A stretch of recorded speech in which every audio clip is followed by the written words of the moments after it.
पूजा एक 5 साल की बच्ची अपने माँ बाप के साथ में संडे के दिन बाहर घूमने गई। उन्होंने बहुत ही बढ़िया एंजॉय किया। रात को बाहर डिनर किया और फिर पूजा ने जिद की, पापा मुझे आइसक्रीम खानी है। तो पापा, मम्मी और पूजा तीनों गए आइसक्रीम पार्लर में। और वहां पर अलग अलग आइसक्रीम्स देखकर पूजा ने कहा कि मुझे कोन में आइसक्रीम चाहिए। तो पापा ने कहा ओके, ले लो बेटा, कौन सा आइसक्रीम चाहिए आपके लिए, चॉकलेट आइसक्रीम ले हाँ। एक कोन में एक चॉकलेट आइसक्रीम का स्कूप डालकर जब वो आइसक्रीम पार्लर वाला देने लगा, तो पूजा ने जिद की, नहीं नहीं पापा मुझे और एक स्कूप चाहिए। पापा ने कहा बेटा इतना ठीक है, लेकिन उसने कहा नहीं मुझे और एक स्कूप चाहिए। पापा ने कहा ओके डन, और एक स्कूप। उसके बाद उसने और एक बार जिद की, पापा मुझे और एक स्कूप चाहिए, एक कोन में ट्रिपल स्कूप वाला आइसक्रीम खाना है। पापा ने कहा ओके ले लो बेटा। और फिर वो 3 स्कूप का आइसक्रीम लेकर जब वो बाहर निकलने वाली थी, उससे पहले पापा ने कहा बेटा ये आज का फाइनल कॉल है, इसके आगे हम लोग और कुछ नहीं करेंगे, सीधा घर जाएंगे। पूजा ने कहा यस डैड, ओके, जैसा आप बोले वैसे। और उसने वो 3 स्कूप का आइसक्रीम लिया, बाहर लेकर बहुत ही एक्साइटमेंट में वो मम्मी को बोलने वाली थी कि मम्मी ये देखो, मुझे मिला है ट्रिपल स्कूप आइसक्रीम। और जैसे ही उसने एक्साइटमेंट में ये बताया, उससे वो तीनों स्कूप आइसक्रीम नीचे गिर गए। और अब पूजा बहुत ही डिसअपॉइंटेड थी, ऑलमोस्ट रोने की कगार पर आ गई थी। लेकिन पापा ने कहा था बेटा ये फाइनल है, इसके बाद हम घर जाएंगे, इसके बाद और कुछ नहीं। और वो तीनों घर आ गए। पूजा जब रात में सो गई, तब मम्मी ने पापा से पूछा, आपने उसे और आइसक्रीम क्यों नहीं दिलाई? ने कहा ये उसी का डिसीजन था, और उसने जो डिसीजन लिया और हम लोगों ने डिसाइड किया था कि हम लोगों को ये करना है, बस हमने वैसे ही किया। वैसे तुमने ट्रिपल आइसक्रीम क्यों दिलाई उसे, वो एक भी उसके लिए काफी थी। और तब पापा ने कहा उसने जिद की कि उसे 3 चाहिए, तो मैंने उसे 3 दिला दी। और फिर मम्मी ने पापा से पूछा, ये ट्रिपल स्कूप आइसक्रीम उससे गिर गई, आपको बुरा नहीं लगा? और पापा ने कहा मुझे बहुत बुरा लगा।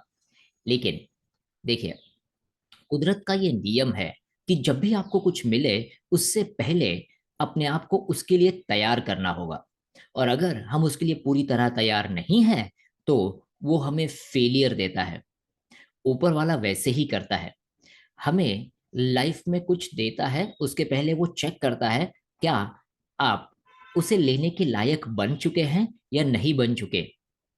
उसी का नाम तो एग्जाम है। कभी वो रिटर्न एग्जाम होगा, कभी वो रियल लाइफ में एग्जाम होगा। और फेलियर, ये तो लाइफ का पार्ट एंड पार्सल है। क्या आप कभी फेल नहीं हुए? क्या जिंदगी में सफल लोग कभी फेल नहीं हुए? जितने भी लोग सफल हुए हैं, उन्होंने सक्सेस से ज्यादा फेलियर चखा है। तो आज हम लोग देखते हैं हम लोग फेलियर को फेस कैसे कर सकते हैं, क्या उसके तरीके हैं। सो स्टेप बाय स्टेप, सबसे पहली चीज, जब भी वो फेलियर आता है, हमें बहुत ही मैसिव झटका लगता है, इमोशनल ट्रॉमा में हम लोग चले जाते हैं। तो पहले आधा घंटा तो उसे कंट्रोल करने की कोशिश मत कीजिए। जैसे भी आपको उसको बाहर निकालना है, रो कर बाहर निकालना है, चिल्ला कर बाहर निकालना है, कुछ लिखना है, जो भी आपको करना है, पहले आधा घंटा आपके इमोशंस को थोड़ा फ्लो होने दीजिए। आपको रोना है, वो रो भी लीजिए, कोई प्रॉब्लम नहीं है। लेकिन उसके बाद आधे घंटे बाद जब आप शांत हो जाए, तब उसे आप एज अ थर्ड पर्सन देखिए, और बस पेज पर एक लाइन निकाल दीजिए, यहां से पहले तक की वो चीज थी, इसके आगे मुझे क्या करना है, ये अब मैं डिसाइड करूंगा या करूंगी। वो होने के बाद में सबसे पहले एक्सेप्ट कर लीजिए, मैंने एक्सेप्ट कर लिया है कि इसमें मैं फेल हो चुका हूं या फेल हो चुकी हूं। That's done.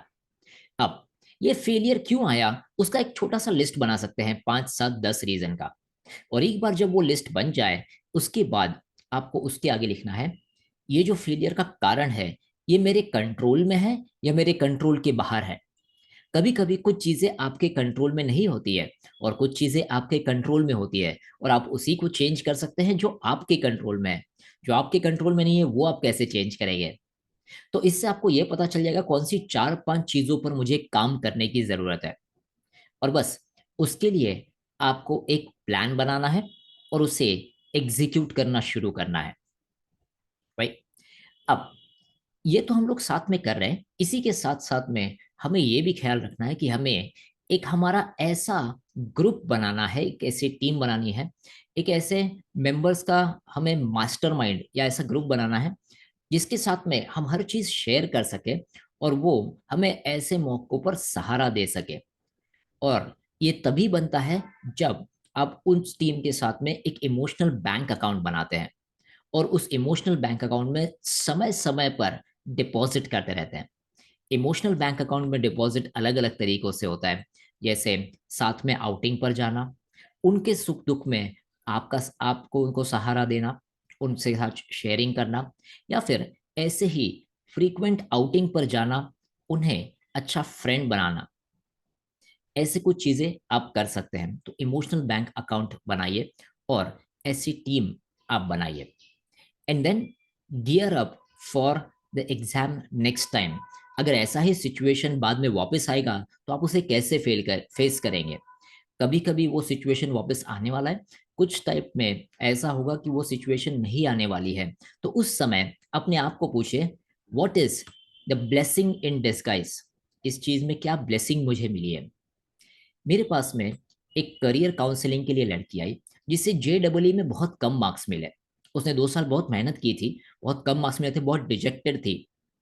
और फिर मैंने कहा ओके, हम लोग पहले आपका एप्टीट्यूड पर्सनालिटी इंटरेस्ट चेक करते हैं। And you know what, test के बाद ये पता चला कि she is a perfect fit for being a law student. ये 4 साल पहले की बात थी। इस साल उसने लॉ क्लियर किया है विथ फ्लाइंग कलर्स। 4 साल में वो लॉयर बन चुकी है and she is doing really good. तो देखिए, ये ब्लेसिंग इन डिस्गाइज सा अच्छा हुआ, JEE में कम मार्क्स आए उसकी वजह से वो मेरे साथ मिली और हम लोगों ने कुछ उनके साथ में असेसमेंट किया, साथ में मिलकर डिसाइड किया कि नहीं, हम लॉ में एंटर करेंगे। और लॉ में उन्होंने अभी अपना फ्यूचर बनाना शुरू कर दिया है। So it can be a blessing in disguise. Ask yourself what is blessing in disguise, and this is how you face any kind of failure in your life. So let me know, इसमें से आप जल्द से जल्द कौन सा शुरू करने वाले हो, और अपना मास्टरमाइंड, अपना ग्रुप बनाना कब से शुरू करने वाले हो। Thank you.